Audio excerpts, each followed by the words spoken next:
கிறிஸ்துவுக்குள் அன்பானவர்களே, உங்கள் அனைவரையும் ஆண்டவராகிய இயேசு கிறிஸ்துவின் இனிதான நாமத்தினாலே அன்போடு வாழ்த்துகின்றேன்.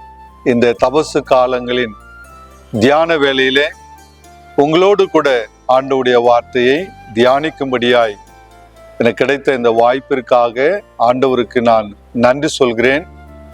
அதோடு கூட இந்திய சுதேச மிஷனரி சங்கம் NMS நிறுவனத்திற்கும் அதனுடைய பொதுச் செயலாளர் ரெவரண்ட் ஹென்றி ஜெபர் ரிச்சர்ட் அவர்களுக்கும் அனைத்து தலைவர்களுக்கும் ஆண்டவர் இயேசு நாமத்தினாலே என்னுடைய வாழ்த்துக்களையும் நன்றிகளையும் தெரிவித்துக் கொள்கிறேன். குறிப்பாக நான் திருப்பணி ஆற்றிக் கொண்டிருக்கும் ஆவடி CSI திருத்துவ ஆலயத்தின் சார்பாகவும் இறைமக்கள் சார்பாகவும் உங்கள் அனைவரையும் அன்போடு வாழ்த்துவதிலே மகிழ்ச்சி அடைகிறோம். ஆண்டவருடைய கிருபையும் சமாதானமும் நம் அனைவரோடும் எப்போதும் இருப்பதாக. ஜெபம் செய்வோம். எங்கள் அன்பின் ஆண்டவரே, இந்த மகிழ்ச்சியான நாளுக்காக உமக்கு நன்றி சொல்கிறோம். இந்த தபசு நாட்களிலே உம்முடைய பிள்ளைகளாக உம்முடைய சமூகத்திலே உம்முடைய வார்த்தைகளை தியானிக்கும்படியாய் நீர் எங்களுக்கு கொடுத்த இந்த நல்ல ஒரு வாய்ப்பிற்காக உள்ளத்தின் ஆழத்திலிருந்து நாங்கள் நன்றி சொல்கிறோம். குறிப்பாக NMS நிறுவனத்திற்காக, அதனுடைய தலைவர்களுக்காக, பொறுப்பாளர்களுக்காக, குறிப்பாக general secretary reverend Henry Jeber Richard அவர்களுக்காக நாங்கள் உமக்கு நன்றி சொல்கிறோம். இந்த மாபெரும் இயக்கத்திலே நாங்கள் அனைவரும் இணைந்து ஆண்டவரே உமக்கென்று வாழவும் உம்முடைய பணிகளை செய்யவும் ஆண்டவர் கிருபை செய்திருக்கிறீர். இந்த தியான வேலையை ஆண்டவர் எங்களுக்கு ஆசீர்வதித்து அருளும்படியாய் உம்முடைய வல்லமுள்ள கரங்கள் ஒப்புக் கொடுக்கிறோம். தொடர்ந்து வழி நடத்தும். இயேசுவின் மூலம் ஜெபிக்கிறோம் நல்ல பிதாவே, ஆமென். திருமறையிலிருந்து ஒரு பகுதியை நாம் படிக்க கேட்போம்.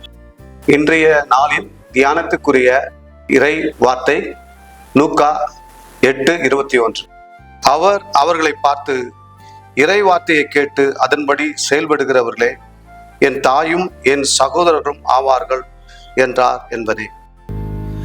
பாதை தெரியாத ஆட்டை போல அலைந்தே உலகிலே,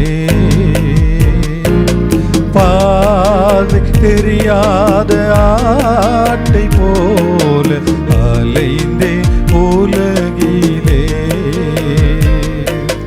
நல்ல நேசராக வந்து என்னை மீட்டிரே, நல்ல நேசராக வந்து என்னை மீட்டிரே.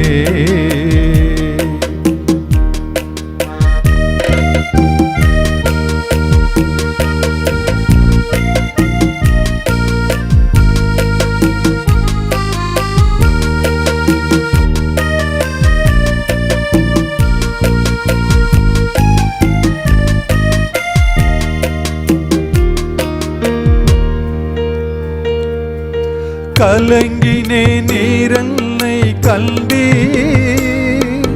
பதறினே நீரன்னை பார்த்தீ, கலங்கினே நீரன்னை கல்வி, பதறினே நீரன்னை பார்த்தீ, கல்வாரியில் அண்டை வந்தே,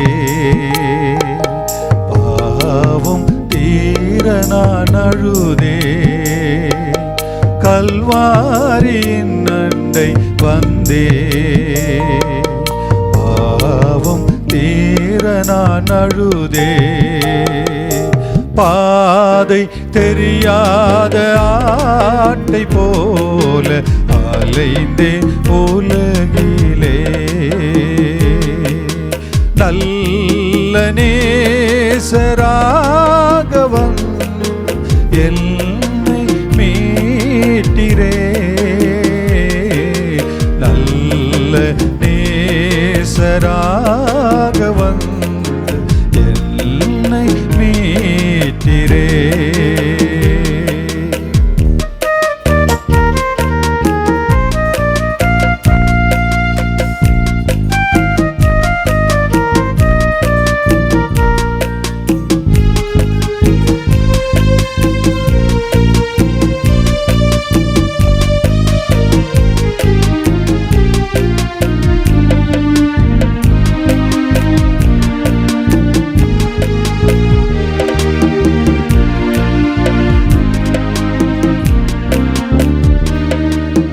என் காயம் பார்த்திடும் எல்றி, உன் காயம் மாறிடும் எல்றி. என் காயம் பார்த்திடும் எல்றி, உன் காயம் மாறிடும் எல்றி. நம்பிக்கையோடு நீ வந்தாய், துணையாக இருப்பேனே என்றே. நம்பிக்கையோடு நீ வந்தாய், துணையாக இருப்பேனே என்றே. பாதை தெரியாத ஆட்டை போல அலைந்தே உலகிலே, நல்ல நேசராக வந்து என்னை மீட்டிரே. நல்ல நேசராக வந்து என்னை மீட்டிரே. கிறிஸ்துக்குள் அன்பானவர்களே, இந்த நாளிலும் இந்த லெந்து காலங்களிலே, இந்த தபசு காலங்களிலே நாம் சிந்திக்கும்படியாக நமக்கு கொடுக்கப்பட்டிருக்கிற திருமறை பகுதி லூக்கா 8ஆம் அதிகாரம் 21ஆம் வார்த்தையின்படி நாம் பார்க்கும்போது, இறை வார்த்தையை கேட்டு அதன்படி செயல்படுகிறவர்கள் என் தாயும் என் சகோதரர்கள் ஆவார். லூக்கா 8:19 21 வரை உள்ள திருமறை பகுதி நமக்கு கொடுக்கிற மைய செய்தி இயேசுவின் தாயும் சகோதரர்களும். இதே பகுதியை, இதே சிந்தனையை மத்தேயு 12ஆம் அதிகாரம் 46ஆம் வாக்கியத்திலிருந்து 50ஆம் வாக்கியம் வரையிலும், மார்க்கு 3ஆம் அதிகாரம் 31 35 வரை உள்ள பகுதியிலும் நாம் பார்க்க முடியும். இந்த பகுதியிலே நாம் பார்க்கும்போது குறிப்பாக மார்க்கு 3:31, 32 இந்த 2 வசனங்களை நாம் எடுத்துக்கொள்வோம் என்றால், பின்பு இயேசு போதித்துக் கொண்டிருந்த இடத்திற்கு அவர்கள் குடும்பத்தினர் வந்து சேர்ந்தனர். மார்க்கு நற்செய்தி ஆசிரியர் இதிலே மிக சிறப்பாக சொல்லுகிற ஒரு வார்த்தை இயேசுவின் சகோதரர்கள் என்று குறிப்பிடுகிறார். இந்த இயேசுவின் சகோதரர்கள் என்பவர்கள் உண்மையிலே அவருடைய சகோதரர்களா என்று கேட்கும்போது அவர்கள் அவருடைய சொந்த சகோதரர்கள் அல்ல.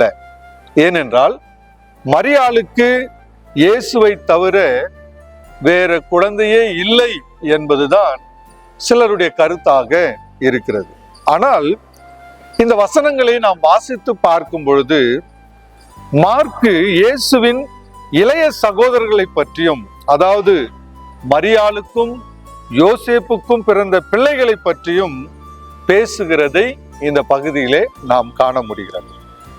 ஆனால் இயேசு கிறிஸ்து ஒருவர் மட்டுமே பரிசுத்த ஆவியினால் பிறந்தார் என்பதை மார்க்கு நற்செய்தி நூல் 1ஆம் அதிகாரம் 18வது வசனத்திலும், மார்க்கு 6ஆம் அதிகாரம் 3வது வசனத்திலும், லூக்கா 2ஆம் அதிகாரம் 7வது வாக்கியத்திலும் நாம் பார்க்க முடிகிறது. ஆகவே இயேசு போதித்துக் கொண்டிருந்த அந்த வேளையிலே அவருடைய குடும்பத்தினர் அங்கு வந்திருக்கிறதை இந்த இடத்திலே நாம் மிக அழகாக கோடிட்டு காண்பித்திருக்கிறதை நாம் புரிந்து கொள்ள முடிகிறது. அதனை தொடர்ந்து நாம் பார்ப்போம் என்றால் 33ஆம் வசனம் 35வது வசனத்திலே பார்க்கும்போது, இங்கு இயேசு தம்முடைய குடும்பத்தினர் வந்திருக்கிறார் என்று கேள்விப்பட்ட போது இயேசுவானவர் அங்கே இயேசுவினிடத்திலே கேட்கப்படுகிற ஒரு கேள்வியை நாம் பார்க்கிறோம். அந்த கேள்வி என்னவென்றால், என் தாயார் யார், என் சகோதரர் யார் என்று கேட்கின்ற ஒரு கேள்வியை அந்த இடத்திலே நாம் பார்க்க முடியும். இது இயேசு தன்னுடைய சொந்த குடும்பத்தை அவமதிக்கவில்லை. தன்னுடைய சரீர பிரகாரமான குடும்பம் மிக முக்கியம் என்பதை வலியுறுத்தினாலும் ஆவிக்குரிய குடும்பம் என்பது இதைவிட மேலானது என்பதை அவர் குறிப்பிட்டு காண்பிக்கிறதை, போதிக்கிறதை இந்த பகுதியிலே நாம் பார்க்க முடிகிறது. அப்போ ஆவிக்குரியவர்கள் யார் என்பதுதான் இந்த நாளுக்குரிய சிந்தனையாக நாம் புரிந்து கொள்ள வேண்டும்.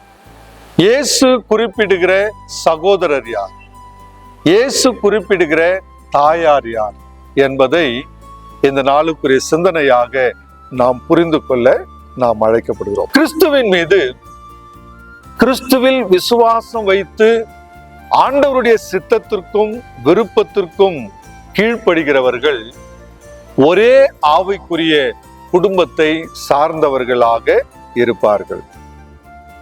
அதே போல கிறிஸ்துவின் மீது விசுவாசம் வைக்கின்ற ஆண்டவருடைய சித்தத்தை விருப்பத்தை நிறைவேற்றுகிறவர்கள், ஆவிக்குரிய காரியங்களிலே அவருக்கு கீழ்ப்படுகிறவர்கள் அவருடைய குடும்பத்தை சார்ந்தவர்களாக இருப்பார்கள். இதைதான் மார்க்கு நற்செய்தி ஆசிரியர் மிக தெளிவாக நமக்கு சுட்டி காட்டுகிறதை நாம் பார்க்க முடிகிறது.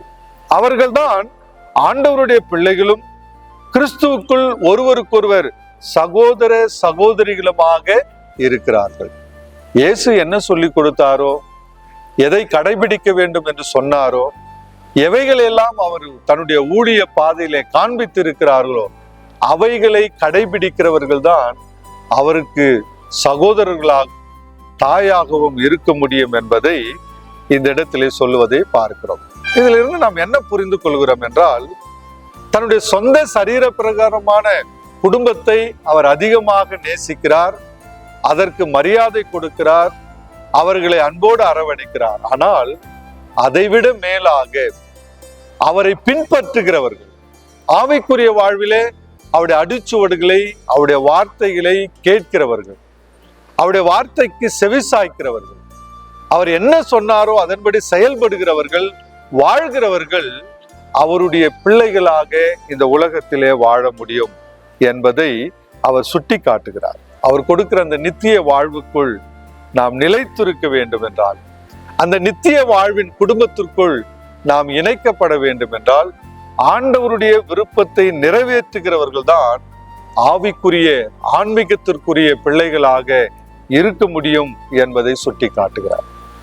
சுயநலமாய் இல்லாமல், சுயநலத்தோடு வாழாமல், தங்களை தாங்களே மேன்மைப்படுத்திக் கொள்ளாமல், பெருமை கொள்ளாமல், ஆண்டவருடைய விருப்பத்தை நிறைவேற்றுகிற யாவருமே அவருடைய பிள்ளைகளாக இருக்க முடியும். இயேசு கிறிஸ்து அப்படிதான் தன்னுடைய திருப்பணியிலே தன்னை முழுவதுமாக அர்ப்பணித்தார். அப்படிதான் திருப்பணியை அவர் செய்து கொண்டிருந்தார். அந்த திருப்பணியை தொடர்ந்து செய்கிறவர்கள் தான் என் தாயும் என் சகோதரர்கள் என்று அழைத்தார் என்பதை இங்கு மிக அழகாக நற்செய்தி ஆசிரியர்கள் குறிப்பிட்டு காண்பித்திருக்கிறதை நாம் புரிந்து கொள்ள முடியும். இந்த தபசு காலங்களிலே ஆண்டவர் நம்முடைய வாழ்விலும் அதை எதிர்பார்க்கிறார். அவருடைய விருப்பத்தை, அவருடைய சித்தத்தை, அவருடைய எதிர்பார்ப்பை யாரெல்லாம் நிறைவேற்றுகிறார்களோ அவர்கள் அவருடைய பிள்ளைகளாக இருக்கிறார்கள். அப்படிப்பட்டவர்களை பார்த்துதான் ஆண்டவர் சொல்லுகிற வார்த்தை என் தாயும் என் சகோதரர்கள் என்று சொல்லுகிறதை நாம் பார்க்க முடிகிறது. அன்பானவர்களே, இந்த தபசு நாட்களிலே நம்முடைய வாழ்க்கையிலே நாம் யாராக இருக்கிறோம்? ஆண்டவருக்கு பிரியமுள்ள பிள்ளைகளாக இருக்கிறோமா? இந்த தபசு காலங்கள் நமக்கு எதை கற்றுக் கொடுக்கிறது? எப்படிப்பட்ட வாழ்வுக்குள்ளாய் வாழ நாம் அழைக்கப்பட்டிருக்கிறோம் என்பதை உணர்வு பூர்வமாய் புரிந்து கொண்டு அப்படிப்பட்ட சிந்தனைகளோடு இந்த நாட்களிலே ஆண்டவருடைய கரங்களிலே நம்மை ஒப்பு கொடுப்போம்.